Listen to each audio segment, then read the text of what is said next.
Okay, so it's Valentine's Day, and normally we don't do a lot about Valentine's Day, but I got this really cool card from Emmeloord. In Dutch that actually means I love you. So, which brings me to a kind of a problem. I have to get something for her. Now of course I already planned to get Emmeloord something, but the store isn't open yet, or the store is open, but we don't have a car because my car is actually at the garage. So I have to figure something out that she doesn't notice.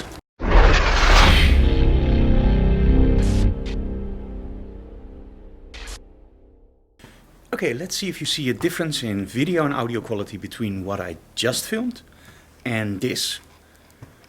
Do you?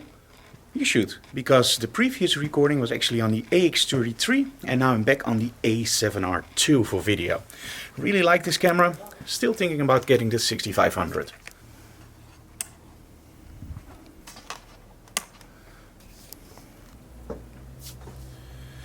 Okay, so during previous episodes of Behind the Closed Door, you already saw that we were experimenting a little bit with time-lapse. I really liked the effect and I wanted to do it a little bit better. So it was looking like, does Sony have an option for time-lapse in their cameras? And they actually do. There's a small app called Time-lapse. The problem is, it doesn't output 4K video. You can do stills. Let me put it this way, it's not the perfect solution.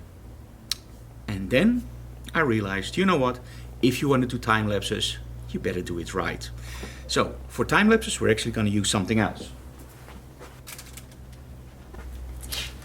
We're going to use a real time-lapse device, the Meops. So it's a really cool device, and the cool thing is you can set everything up via your iPhone, but you don't need your iPhone per se.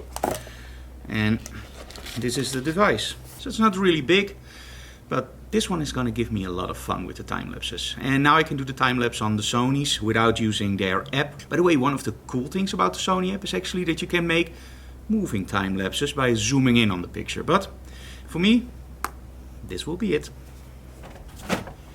You know the thing that's really frustrating? I did a review on it and the cables I didn't use are still in the package. The one I need isn't. So I have to find that cable. Or ask Emmeloord, she always knows where stuff is. But I don't want to ask Emmeloord because then she thinks I don't know where it is.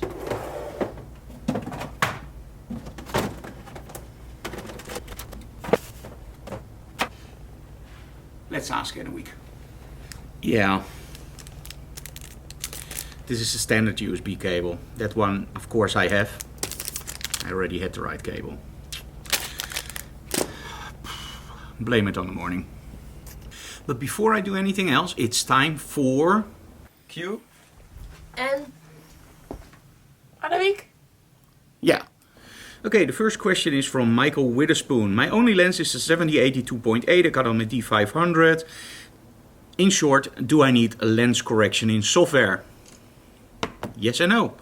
Chromatic aberration, that's mostly on the sides where you see red, green and blue going all mushy together. That you have to take out. Vignetting, a lot of people edit in post. If you like it in the picture, leave it in. It can give it a little bit of character. Distortion, that's the other thing. If you like this, leave it in. Can add a little bit of character to the shot. If you want all your lines straight, correct. Now, corner softness, that's another one. Corner softness can be seen on a lot of lenses and some people get annoyed by it a lot, but it's not easy to take out. I find that one of the best software packages out there to take care of all the distortions, including chromatic aberration, softness, distortion and even aligning stuff, is DxO Optics. So if you're really picky about your quality and you don't have the best lenses around, check out DxO Optics. They're absolutely awesome for raw developing, but also for those little corrections that you may or may not need. Je gaat geen foto van me maken? Nee hoor. Je gezicht komt er niet op. Okay, you might wonder why the desk, but this is actually for the professional imaging. Now that's a trade show in the Netherlands and of course we will be there with our own booth, and this is the desk we're going to be using. Now, and we got something weird in the mail, and it's Valentine's Day, so I wonder what it is. It isn't from me. And it actually says cake. Does he have a secret admirer? Emmeloord? You have something to explain, dear. Do you have a secret admirer? I think so. Oh. You want to check it out? Yes. Let us see what it is. Because it's almost lunchtime. It is. Oh. Oh, it's wrapping material. That's not a cake. All little cupcakes. And what is this? It's wet. Just ice. Okay, to keep it. To keep it cool. Now I wonder from who that is. You don't know? No? It's not from me. Well, it's someone who makes a lot of money. Oh, it's from our bank? Something like that. Thank you, World First. I love you. I really have to up the ante. But don't you just love drones? And I actually have a really small one here at the moment. Bought this a while ago and I thought it would be fun to see how the image quality is. I actually bought it to practice flying for the big one. But let's see how the image quality from this one is. And I think it won't be very nice.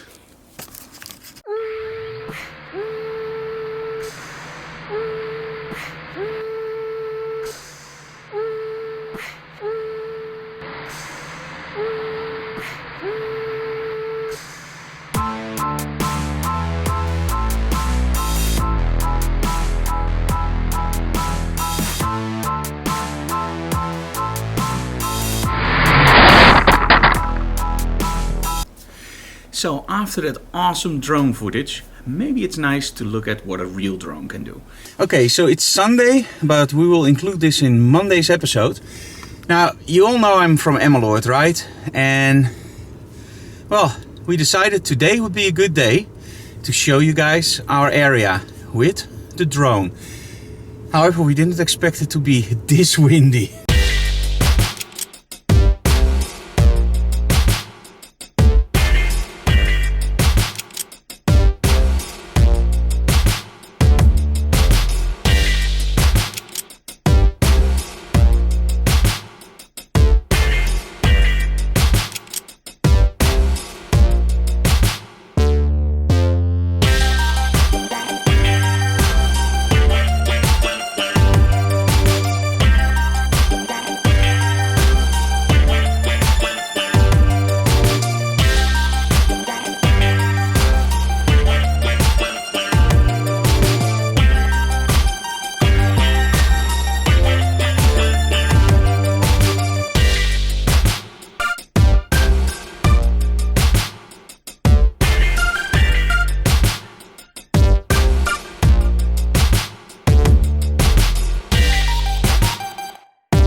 Windy for this little guy.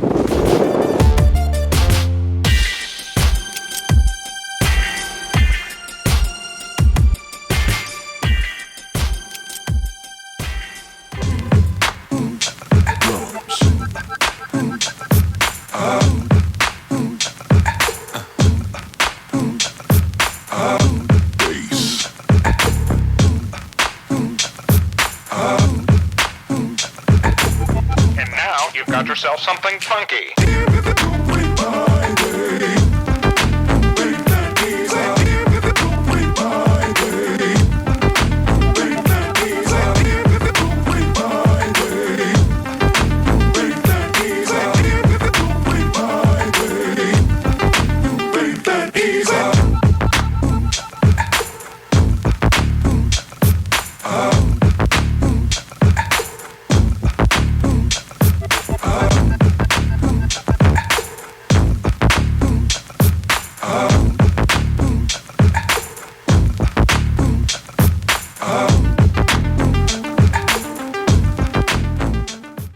Now, why did I buy this little cool drone, the Ominous? Very simple.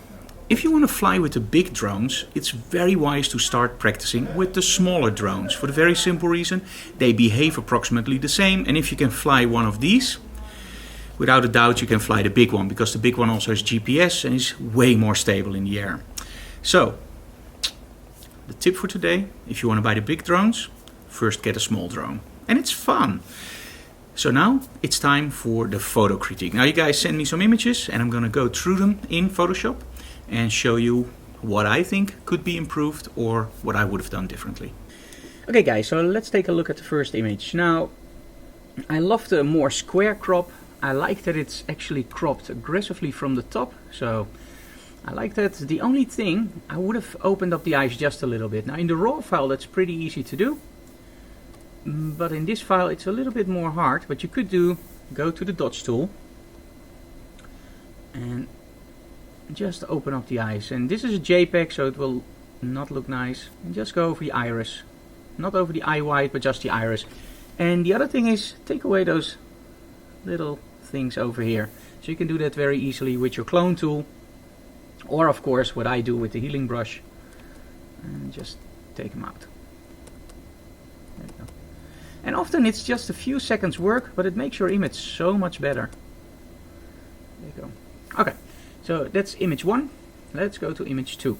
Okay, so what can we do better with this image? The image is very in the middle of the frame. You miss a little bit of the hand, but you have a lot of space on top. So what I would do is crop it more aggressively. And crop it a little bit more like this. And I have a better composition, and the hand, that's a little bit rough. So we'll try to smoothen that out. You can do that with filters. It's a little bit hard to do in a JPEG, but if you have used any filtering like extra sharpness, take it out of the hand with a layer mask. Overall, I love the shot. Nice lighting. I love the way that you can see your eye here. So great shot, but a little bit more aggressive of a crop. Okay, here we go. This one I absolutely love. Love the styling. This is a shot where there's really been a lot of attention to the styling and the makeup. And I like the diagonal here, the leading line. Love the way that her face actually catches the light, also due to the makeup. Great shot. The only thing, make it a little bit more filmic by actually cropping. And you will lose the pink, or the pinky. And just maybe even like this. Let's see how that looks. And there we go, way better. Now you have to realize you don't always have to show the whole model. You can cut off limbs or fingers or whatever, as long as you really are drawn into that image. And this way, I get a way more cinematic feel, and I feel that I'm drawn into the image way more. Okay, this one. And this isn't a shot that I would have sent in as a critique. It's a shot that I would have worked on for a lot longer. And why? Well, first of all, the composition.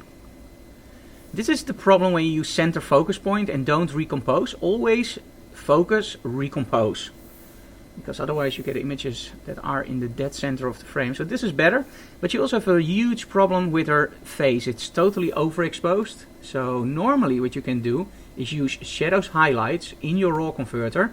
Let me see what I can do with this. So maybe, well, it doesn't look nice, but you can get it back just a little bit.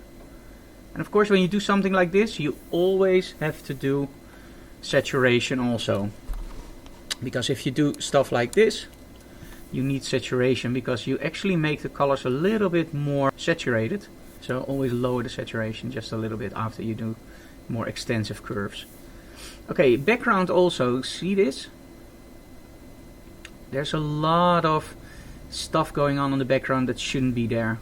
Here more noise than here. Here you see haloing. If you want to do the background, and I have videos on that, make sure you make a proper selection of your model. It can be rough, but make sure you make the proper selection of your model so nothing from your model is in there. And then do the background blurring. It seems like you've tried it, but it didn't succeed very well. So I wouldn't, this image I would go back to the raw version and literally do a totally new retouch. Okay, here we go. Love this one, very very nice. I love the lens flare in here, although it's a little bit fake, but that's okay. You know, the whole image just gives you that little bit sense of surrealism.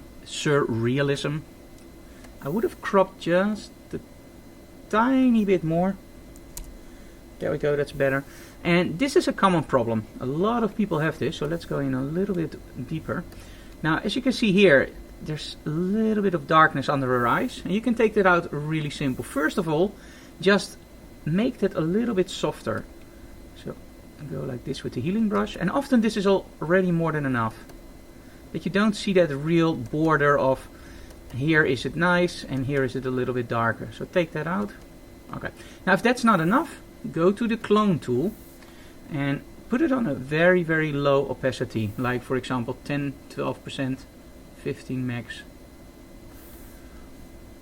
And now just sample very close and just massage the problem away.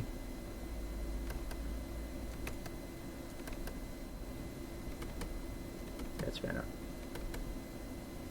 Okay, there we go, Linda. Now this one, absolutely love it. Great model for styling. I don't know what I would have done better in this shot. I actually like it as it is. The only thing is, here you see a lot of structure in, I think, in the filtering, and the skin is pretty much natural. I think I would try to get it a little bit more in sync with this. And you can do that very quickly also after the fact by doing a new layer. And just do a normal layer and just fill it with a color. Let's take a color from the background. And there we go. Press soft light. Normal and this. Do a layer mask. And hide all. And I would just, and this is very personal, I'll just paint it in just a little bit.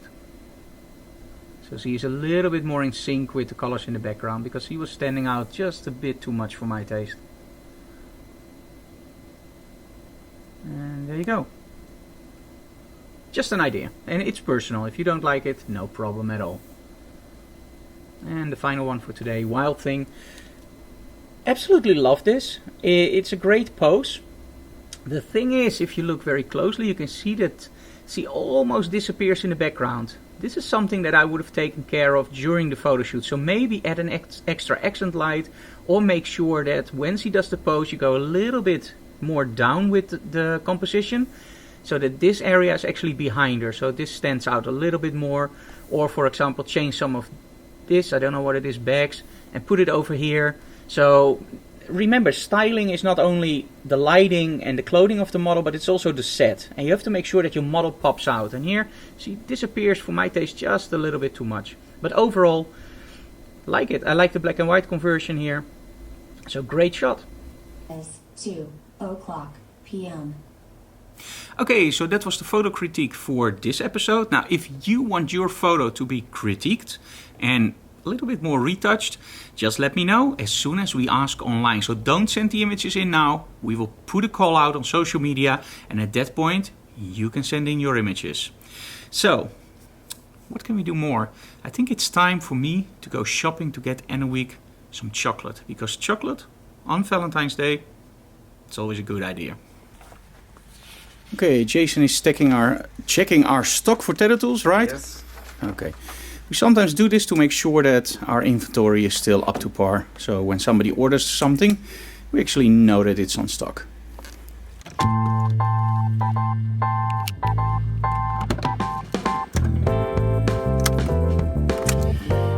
Yeah, empty battery, you're kidding me.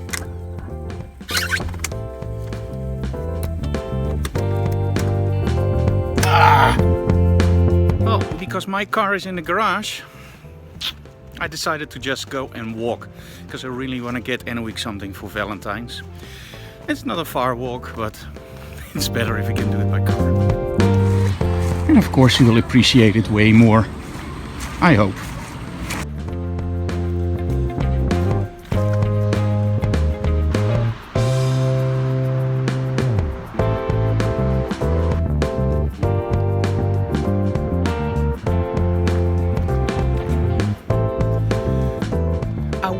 Why kids keep asking me if I play Pokemon Go.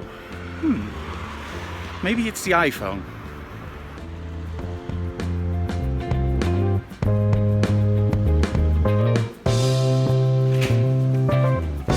Healthy stuff or chocolate?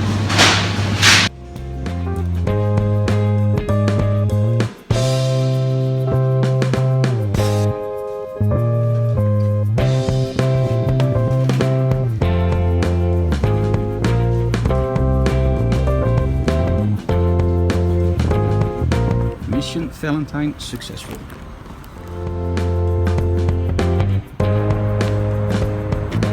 Oh no. Luckily I don't have to go that way, but I have to go that way. But don't they learn how to park in Poland? Talking about creating a very dangerous curve. Jeez. All the kids driving here with their bikes. Ridiculous. And they're still here.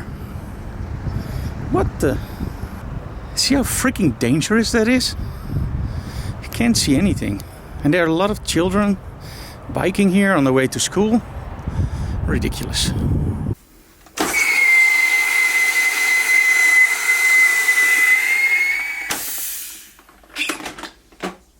Creating our own soda. Way more healthier than the stuff you buy in the supermarket.